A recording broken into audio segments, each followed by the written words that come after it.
Mike the Intern, Jay Stevens. It is Thursday. Time to wake up. Dark-sided on Dark Side of the Stream. This one is episode 185. Jay's pick this week. It was a documentary series you can watch on Hulu. Finally, one where people weren't messing with kids. No kids involved. No weird deaths. Just a crazy story. Crazy story involving the eggplant man, a contestant in Japan. Now, before we get into this, I got to tell you, I did spend about a month in Japan.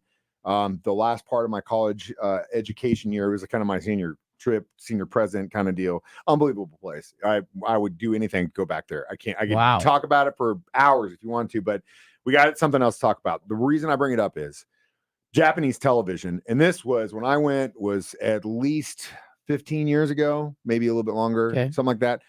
Dude, it was, bro. Japanese television is insane. It's just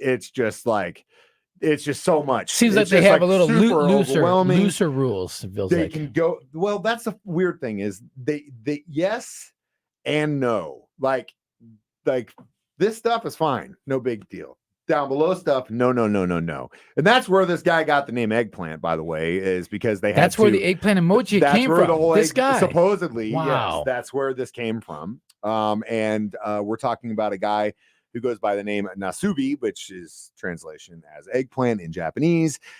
He was the contestant for the TV show Susunu Denpa Shonen.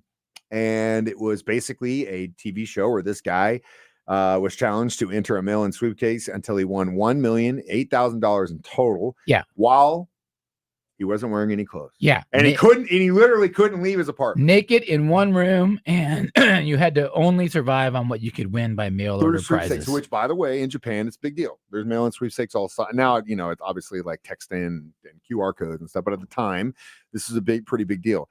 We're talking food, clothes, everything. You have to survive only on winnings. That's all he's going to do. Wow. And he couldn't get out until he hit 8,000 in winnings. Would you sign up for this? Not at all. No way. Even if you weren't Jay Stevens, if you're just some dude, right? You're just like some guy. I'm not going to do that. And you were like, you know what? This might be my chance to get. I got too much stuff to do, dude. You wouldn't. No, I'm not going to try to survive on no family, no food. girl, nothing. It's just you. You're just a guy.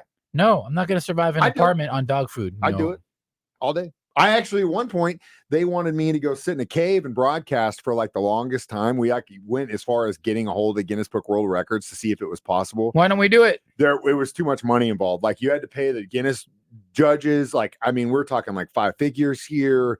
It was like a big, like to get it legitimized through Guinness, like it had to be done this certain way.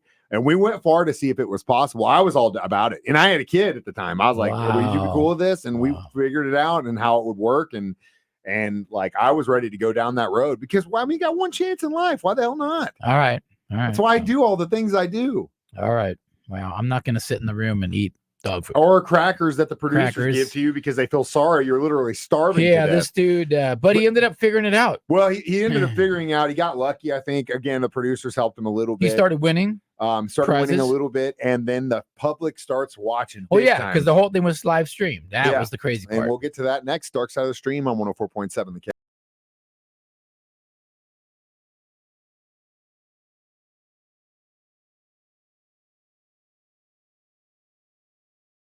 Mike the Intern, Jay Stevens back in the studio. Dark Side of the Stream, episode 185, The Contestant. So this guy takes on a challenge to basically live off of everything he wins only through a year.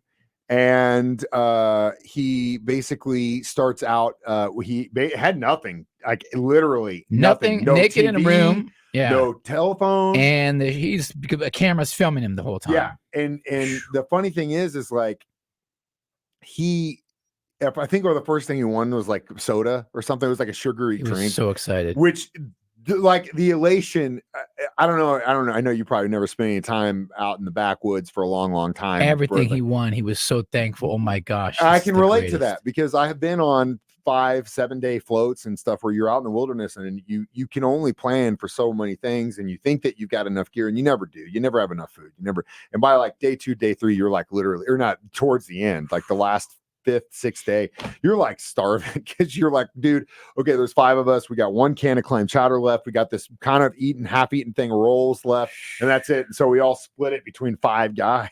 You know what I mean? Bro. It's awful. But like, again, we did that to ourselves, just like this guy did. And just, it is what it is. But I thought it was funny that really the only thing that he could keep himself company was the magazines that he was trying to win sweepstakes from in the beginning. Good. It's so good. It was an interesting experiment. Obviously, we talked about the eggplant, and that was one of those things. At first, they really thought he was going to starve to death, and so the production crew started giving him crackers. He ends up winning movie tickets, a bicycle, which was pretty cool. He won a lot of stuff. He won a TV set eventually, because what was funny though, he couldn't hook it up because he only got the set, so he didn't have a cable or a tin to hook up, so it just sat there. He was so animated too, like his facial expressions. He was the perfect guy for this role. Yeah, he literally was like, it couldn't have been more perfect. Eventually, it gets so popular in Japan that they take their people are camped outside of his apartment. He still doesn't really know. He doesn't know how popular this is. He doesn't know he's on TV like that this. Was part of the reason the producers didn't want him to have a TV, because they were afraid that if he was able to figure that out, that it would have changed everything. So we'll talk about what they did to combat that next, and it was pretty damn smart in my opinion. On Dark Side of the Stream on 104.7 The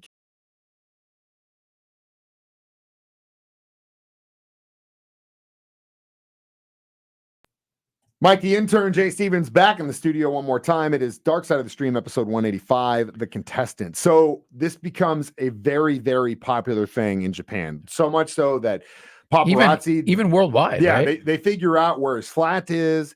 And so he's got press, fans, paparazzi. They're all just sitting outside. And he has no clue. He has no clue. Nobody's watching him. His house this whole time. He's famous and he has no clue. So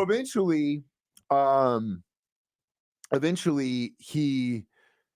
They got to move him. They figure out, like, we can't keep this going, because eventually someone's going to break in and do something. So they blindfold him and they take him to another space, and he kind of wins a couple more things. He gets a VCR. He ends up winning a set of 4 car tires, which was getting him close to his goal. That was probably one of the biggest wins that he had that helped him big time.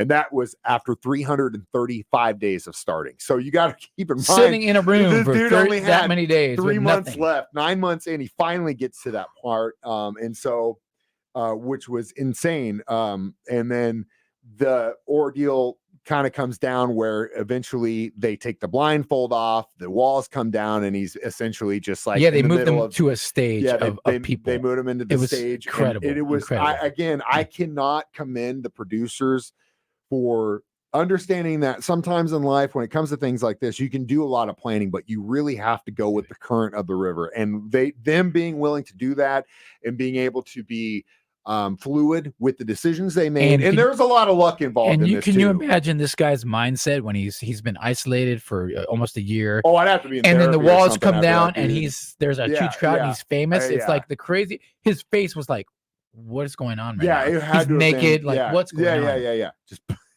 completely naked for a year. I love it. But again, there was a lot of luck involved. We can't discredit the fact that there was luck involved. But we also, I mean, God love this guy. Eggplant, if you're listening, man, you're a tough dude. And I mean, we're not saying that you went to a war or you saved a bunch of kids from a burning building, but he's a survivalist, dude. Being able to sit in a room by yourself for a year takes a lot of mental strength that I think a lot of people don't have. And he did it. And now he's, just a cool dude. He took the opportunity and ran with it. Yeah. And he's, he does speaking engagements, helps people from catastrophes. Yeah. Right. Yeah. He actually scaled Mount Everest. Yeah. Which is insane. And again, he actually is, I believe, a Guinness World Record holder, survived on competition winning. So they ended up letting him use it that way. It wasn't like an isolated thing, but being able to survive on nothing but contestant winnings, even though the producers were giving him crackers, which, where's the asterisk there? Either way, we'll come back with our review, how many eggplants this documentary gets next. Dark Side of the Stream on 104.7 The Cave.